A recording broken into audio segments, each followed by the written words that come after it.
Taking your calls and texts all morning in celebration of the Cubs and denigration of me for predicting the Indians in 6. Text from 630. Dan was wrong. Swallow Hard Proft was going to send this first thing, but overslept. Also, let's see, what was the other one about Kasich? Oh, text from 708. Kasich voting for McCain. Curse the Indians. Possibly. Yeah. But there are other matters to tend to as well, like, the national election on Tuesday and the investigation of Hillary Clinton that is running concurrent with the last several days of the election cycle. Brett Baer reporting last night that according to multiple sources, they are moving, is the FBI, towards an indictment. And it's, at this point, related primarily to an investigation into pay-to-play at the Clinton Foundation that does not preclude charges related to emails as they review the Carlos Danger, Mr. and Mrs. Carlos Danger laptop and the new emails they found on that laptop. And Brett Baer reported also, according to his sources, they did. But importantly, Baer using the phrase moving toward an indictment. And these sources said, yes, the investigations will continue. There's a lot of evidence, and barring some obstruction in some way, they believe they'll continue to likely an indictment. Wow. Likely an indictment. And I trust Brett Baer. Yeah, I mean, do, because he always has strong sources. This isn't somebody who, kind of offers conjecture without foundation. Yeah, he never does that. He doesn't. He doesn't. So it's speaking of the other piece of this, the Clinton Foundation piece, but the classified information piece. There's been a lot of discussion over the last couple of weeks about two cases in particular in the context of the Hillary standard that the FBI created, at least as of July, that may be moved, but at least as of July, the intent standard. Well, 4-star Marine General James Cartwright pled out to charges related to confirming classified information to a reporter. He is facing criminal penalties, pled guilty. And then there's the case of Christian Saucier, who is a U.S. Navy machinist who was convicted of mishandling classified information. Is going to serve prison time, a year in prison, for taking photos of classified parts of a nuclear submarine, the USS Alexandria, back in 2009. And the question is, do we have different sets of laws for different people? For Christian Saucier and for General Cartwright, one set of laws regarding classified information and another set for Hillary Clinton. To help us on that question, we're pleased to be joined by Kathleen Saucier, who is the mother of Christian Saucier. Kathleen, thanks so much for joining us. We appreciate it. Yes, good morning, and thank you for giving me the opportunity to speak out against the double standard. I just want to say one thing. So you mentioned that General Cartwright pled guilty, which is not actually a conviction. He pled to the guilty plea, which is the exact same thing that happened to my son. We didn't actually go to trial. Okay, pled out. Okay. Yep, he did. And after years and financial struggles and honestly, threats and intimidation by the FBI and the Department of Justice, which I'm pretty sure probably General Cartwright had as well, because their plan was to go for getting 10 years for my son in prison. And so after much conversation back and forth, we all came to the conclusion that we'd probably have a better possibility of him having less than 10 years if he took the plea agreement. Well, just the intent standard, right, that Comey laid out in recommending against referring charges, deciding not to refer charges against Hillary Clinton back in July. So tell us what your son did and what his intent was. Sure. So one thing I want to clarify is under that particular guideline for just that one, mishandling classified information, there is no intent required. Correct. And that's clear in the law. Right. So when my son was 22 years old in 2009, he was stationed aboard a submarine, and he and many others at that time, there was no cell phone ban. They were taking photos of areas that they probably shouldn't have been taking photos. Well, we know they shouldn't have been taking photos of. And two of the young men, in fact, at that time, same exact time period, the Navy themselves discovered they had cell phone pictures, and they reprimanded them by reducing them a rank and fining them $560. Unfortunately, my son's phone was discovered outside of the Navy's, purview, and the FBI and the Department of Justice became involved. And at that point, it became a nightmare. And they pretty aggressively, I can say most aggressively, went after my son and our family, and came to the point where we were this past year where we were set to go to trial. And so at 22, he took 6 photos. They were on an insecure device.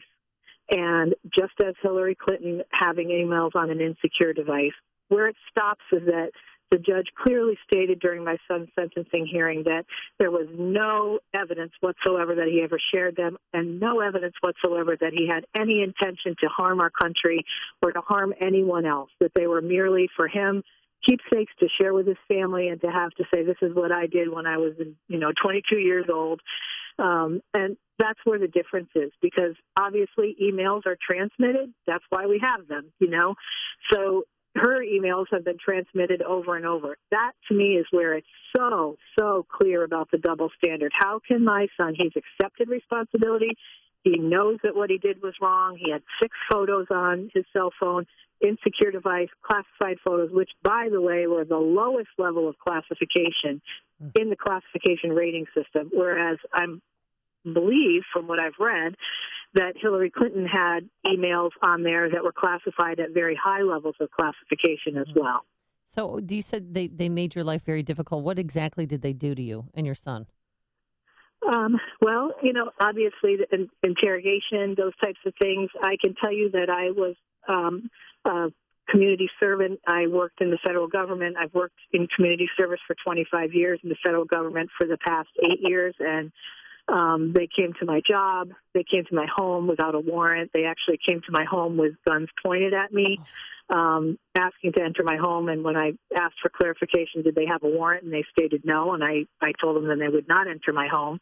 And I also asked if they didn't have a warrant that they could leave my property and not have guns pointed at me. So the standard is different there. I'm an average American person with no criminal background whatsoever. As I said, I was a federal employee at the time, with excellent standing in my federal record. Basically, what I'm saying, the double standard is they could have asked me to come down to the FBI federal building and speak to them versus coming to my home with guns pointed at me, which I do not believe they did to Hillary Clinton or any of her staff. So there's a double standard, with regards to how we're treated. In addition, I came to the point where I had to resign my position in my federal government job. At the time, I was devastated because that was the way that I was providing support for myself as well as for my son and his family financially through this legal battle. We've paid over $100,000 in the last 2 years in legal fees. So I lost my job. At the time, as I said, I was devastated. I have a strong faith in God. And what I see now, hindsight, is that I would not have been able to speak out on the news, talk on your radio show, talk on Fox, talk on Sean Hannity, if I had been still a federal employee. Under the Hatch Act, we're not allowed to influence an election. So Right. I recognize in God's grace I'm able to do what I'm doing, and I believe that he will take care of me and our family. Well, yeah, you would have got a strongly worded letter from Senator Harry Reid, no doubt, if you were still a federal employee. You point out, you mentioned the double standards, and they abound.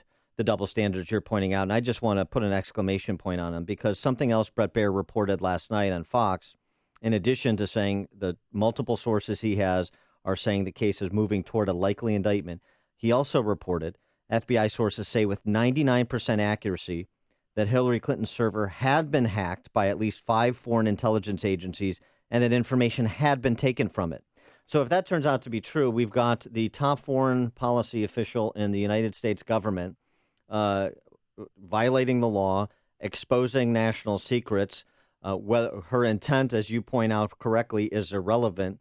Your son taking pictures for posterity, what I did when I served in the Navy, also, kind of no intent, if we're going to apply the intent standard, and no evidence that those photos were hacked out of his cell phone, because who would even be looking at with no disrespect, but a low-level 22-year-old sailor.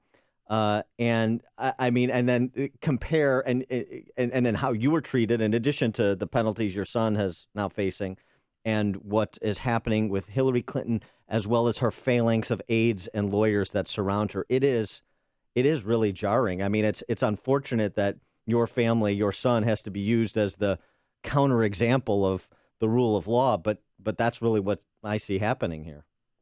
Right. And I want to express, that was 22 years old. That was 7 years ago. He's 30 now. He's married to a beautiful woman who has stood by him through this. And he has a beautiful 1-year-old daughter that he's in prison and they're away from him. And, we've started a Facebook page, American Patriots Against Double Standards, because what I've come to realize in a very short time is I'm very blessed because I have so many people that support me, but so many people are alone in this, and there is double standards. You said this is the example that's happening with my family. There are people that are so alone, and my goal and the goal of all of the volunteers on our page, and I want to tell you about the volunteers just quick. I know we don't have a lot of time, but 2 of those volunteers served with my son aboard that submarine, and they feel so strongly that this is a double standard, that what happened was wrong because they saw people taking photos at the same time. They know this shouldn't have happened to Chris, their shipmate, their brother, and they're fighting, and they're posting on that page. So please go to that page and see their posts. And we talk clearly about the double standard. We ask people to send us their messages about what's happening to them.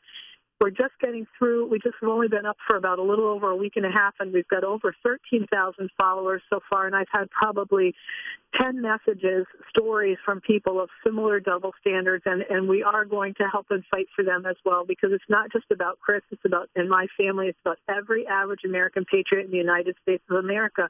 We need to stand up and we need to take care of each other because it's happening. I never would have believed it. I was a strong federal employee. I took my job seriously as a public servant, and I felt I was making a difference in the world, and I felt so many others were as well. I would never have believed this could happen to my family. And just to be clear, too, I mean, this is really a call to reinstitute the rule of law, equal justice before the law. Correct. And we're not asked, we all, and it says it on that page, and both of the guys, all of us when we post, we're not saying Chris didn't do it because Chris admitted he did it. Right. He's accepted responsibility. I want to tell you, the best post I've had so far was from a teacher who sent me a message and said, "Can my children write a letter to your son in prison?" And I had to say, "No, please send them to me," because of the way that happens. But she said, "I teach character education in my class." And she said, "Your son is a perfect example of character because sometimes we make a mistake and we have to stand up and accept the responsibility. It's the right thing to do. And sometimes when we do that, the consequences are so severe, but we must do it." She said, "Your son is a clear example of integrity, making a choice and choosing to do the right thing and accept responsibility." In both initial debates, Hillary Clinton said, "I made a mistake. Oh, well." She didn't say, "Oh, well," but it felt like to me, she said, "Oh, well, let's just move on. It's not a big deal." She made a mistake. Yes, she made a mistake. The judge said in my son's sentencing, this was a dangerous mistake. Mishandling classified information is a dangerous mistake. Because of what Hillary Clinton has done and her staff, people have died. People in Benghazi died. Other people, who knows how many other people have been impacted? Who knows what the level, as you said, what's coming out about the leaks that have happened and people that hacked in?